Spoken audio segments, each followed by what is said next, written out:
I started working at this family-owned convenience store when I was 18. Although I was young, I had a great work ethic, so it didn't take long before my boss promoted me to manager. It also didn't hurt that the owner knew me from when I was a baby and practically saw me grow up from all the times my mother and I went shopping there. For context, I live in New York, close to the city, so convenience stores are open much later than most of you are probably used to. The store I work at doesn't start shutting things down until 11 p.m., but sometimes during the holiday season, we'll stay open longer.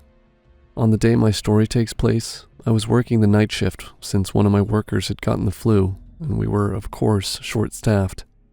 I was closing the store when the bell rang from a customer walking in. I immediately told them we were closing in 5 minutes, to which the person didn't reply. I looked up from what I was doing and saw a guy with bloodshot red eyes looking around the store frantically. He was slightly older than me, but not by much, but he still set me on edge. I repeated myself to him, and the second time I said it, he finally looked at me and asked if he could use the bathroom. I was reluctant to let him because he acted like he was on something, but stupidly I gave him the key to the bathroom.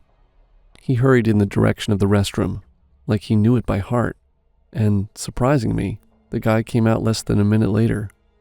He gave me the key without uttering so much as a thank you, and all but ran out of the store. I remember being suspicious, but when I checked the bathroom, nothing was out of place. So I closed the store down and locked the front door. I was getting the money from the till to lock in the safe in the back when a bang came at the front. I looked up and saw a girl, who looked to be maybe 16, peering into the store. When she got my attention, she started calling and waving me over. I came to the door and pointed to the sign that read closed, and she frowned, looking at it like she didn't fully understand. I spoke up and repeated that we were closed and that we opened again the next day around 9, and that she seemed to understand. Instead of leaving, the girl proceeded to grab the door handle and tried to open the door, pulling it repeatedly as she cried out that she needed to get something in the store. I wasn't scared yet because the girl looked so small that the wind could blow her over. But when she started punching the door, that's when I started getting nervous. That, and the fact that her fit of rage seemed too erratic and frenzied, told me instantly that she had to have been on drugs or was drunk or something. When the girl kept punching the door, I threatened to call the police if she didn't leave. She stopped hitting the door the moment I mentioned the police. She then glared in my direction and marched off around the store. I was relieved that she'd left, until I remembered that we had a shipment from earlier that night, and I hadn't locked the back door. I raced behind the counter and into the back of the employee-only area, right when the back door started to swing open. I threw my whole weight onto the door, the girl screaming when the door closed on her foot. I felt bad, but not bad enough to let up. I might be a gentleman, but I'm not an idiot. I threatened the psycho girl that I could and would put more pressure on her foot if she didn't stop trying to get in. Thankfully, she pulled her foot back, which allowed me to get the door shut, locking it as I did. The girl pounded on the door, not getting the message and leaving, so I had no choice but to call the police. I don't know if it was because she was on drugs and not in her right mind, or that she was pissed that I slammed a metal door on her foot, but she didn't leave or resist the police when they came. After they talked to her, one of the police officers asked me a question that I wasn't expecting. "Did a guy come in here earlier to use the restroom?" I told the officer yes, and how had he known? He explained to me that the woman, who was indeed out of her mind and strung out on drugs, was trying to get in because her dealer left her weekly supply in our bathroom. When I explained that I checked the bathroom and saw nothing, the officer led me to the bathroom and instantly walked to the toilet, opened the top to the filter, and there, taped underneath the toilet lid, was a baggie filled with a white powder. After taking my statement, assuring me that the girl wouldn't be coming back tonight and that they would take into account the damages to the doors when they booked her, the police left, and I was finally able to close the store. The girl never came back, thankfully. From that moment on, I never gave a customer the key to the bathroom unless they made a purchase and seemed within their mind. Well, close to within their mind for New Yorkers anyway. And when I did give someone the key, yeah, I always checked under the toilet lid after. Right out of high school, I started working at a supermarket as a way to save up money before college. 3 years later, I still worked there, and I hadn't even started college. It was a good job, but I felt like I was wasting my life. I usually worked during the day, but with the holidays approaching, I had to take on some night shifts on the weekend. I didn't mind it at first, but then our store got a new employee named Hank. He was in his 40s and still lived with his mother. He really gave me the creeps. He preferred working at night, so he was usually there. I tried to talk to him as little as possible, but he'd always pop up out of nowhere, get really close to my face, and then tell me these bizarre stories about all the things he did with his mother.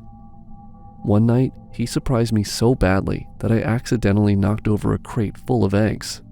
I was furious because I knew that our boss would take money out of my salary because of the mistake. He just laughed and called me Butterfingers. Haha, Butterfingers! I usually don't get mad, but I was so angry that I turned around and screamed at him to stay away from me. I guess I said some pretty hurtful things because he just turned around and ran off. I think he was crying. He stayed away from me for the rest of the shift. A few hours later, it was finally time to clock out. I locked up everything and then headed out to my car. I didn't see Hank anywhere. The parking lot was empty. Hank always walked to work, so my car was the only one there. I just pulled out my keys when I heard footsteps behind me. I assumed it was Hank, but when I turned around, I saw a woman glaring at me. She was extremely old, at least 90, and she dragged a tank of oxygen behind her. She was probably 5 feet tall at the most. I asked her if she was lost and needed help, but all she said was, "You were mean to my baby." I told her I had no idea what she was talking about, and asked her again if she needed help. She just repeated the same thing. "You were mean to my baby." I racked my brain to figure out what she was talking about, and then I realized that she must have been Hank's mother. He must have called her after I yelled at him. So I asked her, "Is Hank your son?" And she completely flipped out. She screamed, "Don't you dare say his name!" And she started running toward me. It was almost comical because she was so small and her oxygen tank was dragging along beside her. When she reached me though, she slammed her bony shoulder into my stomach. I fell against the side of my car, but she kept pushing into me. I couldn't breathe. I was probably double her size, but I couldn't fight back. I didn't want to hurt a little old lady, even if she was attacking me. "Please stop," I told her, but she just pushed harder. I tried to twist to the side, but she wouldn't let me move. Then, with her free arm, she pulled out a long, thin needle. I think it was for sewing or crocheting or whatever, but I couldn't be sure. She pulled it back, and I could tell by her expression that she was ready to stab me with it. I'd never seen someone so angry before. Just as she swung the needle toward my face, I finally pushed her backward. She fell onto the concrete, and the oxygen tank clattered to the side. I stood over her, struggling to catch my breath. She still had the needle gripped tightly in her hand, but she wasn't moving. For a long, horrible moment, I thought I'd killed her. I crouched down and asked, "Ma'am, are you okay?" She still didn't move. I grabbed her shoulder. "Ma'am?" I said again. I looked at her stomach to see if she was still breathing, and then all at once, she raised the needle again and slashed at my face. Thankfully, it only grazed my cheek. I jumped back up to my feet and raced into my car. I locked the doors and then pulled out my phone to call 911.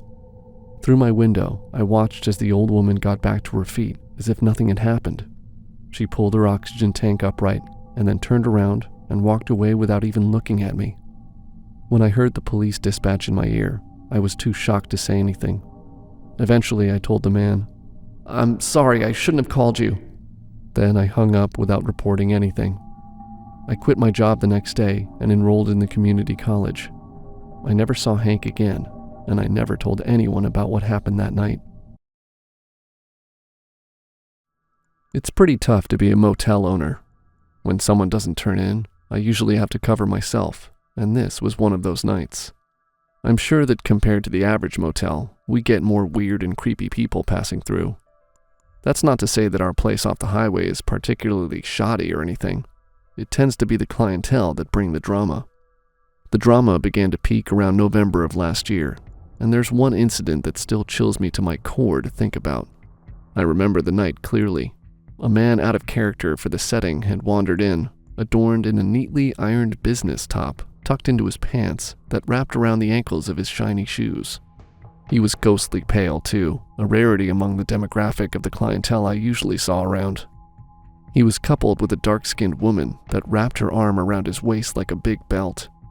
She slurred a few words to me as she came up to the counter, clearly on something, but most likely just drunk.